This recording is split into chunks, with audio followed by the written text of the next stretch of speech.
Now, skin cancer is the most common kind of cancer in the UK, killing more than 2,500 people every year. That's about 7 people every single day. In just a second, Dr. Ophelia will be showing us just how easy it is to check your moles at home. But first, I want to talk to Izia Nina, who was diagnosed with melanoma after thinking she couldn't get skin cancer because of her skin colour. Izia, thank you so much for coming in to talk about this, because it's interesting because you just assumed, didn't you, that there was no chance that you would be able to get skin cancer? No, I just assumed, and just because I've got black skin, that I will never get skin cancer because I've just never used sun cream. So throughout your life, when you've been out in the sun, you'd never put sun cream on? No, never sun cream, just on my face, the SPF, which comes with makeup, but apart from that, nothing. Yeah. And so explain what happened which led to you finding out that you had skin cancer then. Yeah, so 2009, I was on holiday with a friend, and she kind of pointed a mole on the back of my leg. I said it's always been there because every time I moisturise, I can feel it. So was a bit concerned, went to my GP, and I had a referral to go to a dermatologist. So the skin, the mole was removed, and then 2 weeks later they said it was skin cancer. So I was quite shocked and upset, and I never thought people of colour can get skin cancer because... So even up to that point, even though you knew you were getting tested and things like that, you still didn't think it was going to be skin cancer? No, nothing really, and they just had to do more tests. And just checkups for 5 years. So every 3 months I go in to have checked. It was just back of my leg. Yeah. And unfortunately, 2014, I found a lump on my groin and it had come back. Oh, gosh. Which was, it's like back to square one again. So it was tough. And how are you now?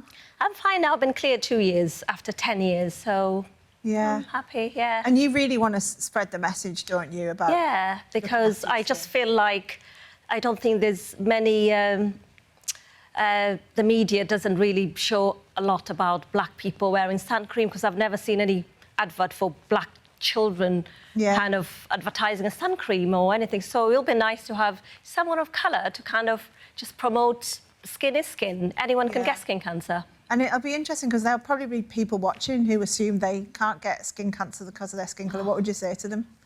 Just make sure you wear SPF 50, make sure you seek shade, cover up. Just skin is skin. It doesn't matter what colour you are. Yeah. Well, thank you so much for coming in to talk to us about your story, Izia. We've got a doctor here now, Dr. Ophelia, because we spoke to the British Skin Foundation and they said that in winter people tend to neglect checking their skin. So, Doctor, moles is something... I know Joyce, one of our lunchmates, is joining us as well for this chat.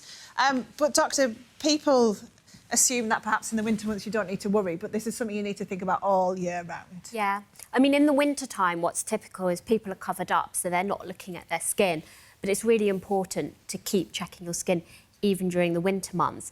And also there's a thought that, oh, you know, it's winter, we don't need to wear SPF.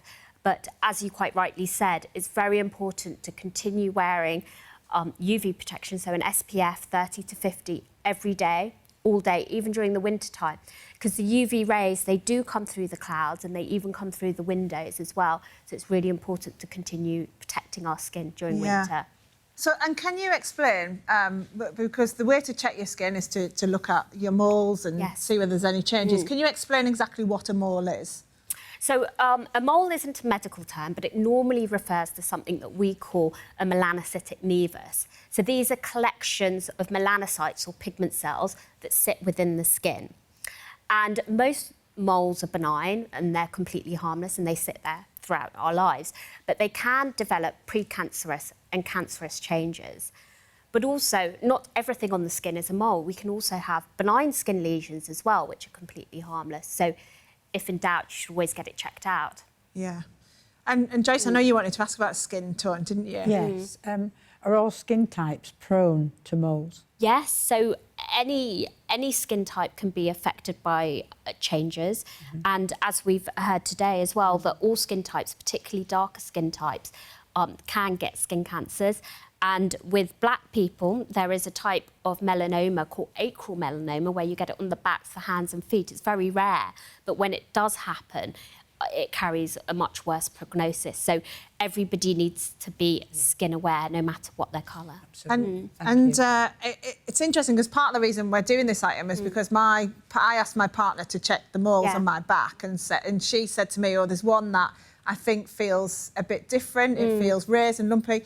So, and I was like, God, I wouldn't know we don't know what we're looking for really. So you've had a look at my back, haven't you? Yeah. So here's a shot of me back. There we are. Yeah, so this is Steph's back, and as you can see, as is typical with people with lighter skin types, you've got a variety of different things. Most of them all look very regular, so nothing to worry about. Yeah. And then if we go, there was an area here on the.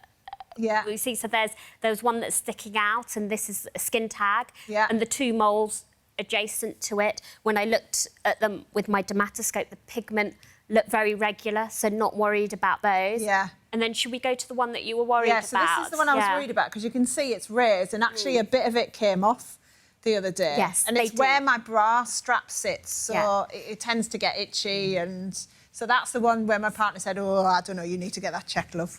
Well, this is typical of what we call a seborrheic keratoses. So these are warty lesions that come up with age and genetics. So I don't know if your mum or dad gets these, actually. Yeah. And they can get irritated and come up under bra straps and skin folds, and it's completely benign, nothing to worry about. Right, so it's not actually a mole then, that? No, there's no pigment in it, so it's not a mole.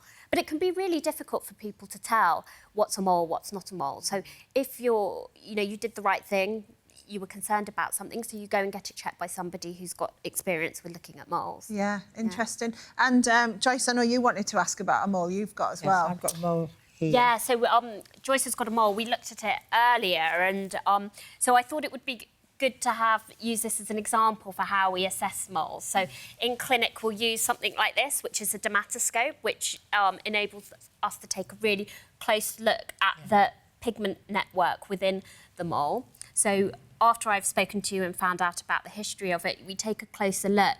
And the kind of things that we're looking for is we use this rhyme, A, B, C, D, E. And when you're looking at your moles at home, you can use this as well. So A is for asymmetry. So moles that are nice and round are less worrying. If they're funny shapes, we're more worried about that. Border. So border means if it's irregular, so if they're jagged edges or bits coming out of it, that's something of concern. You can see that this is nice and round and it's got a clear border.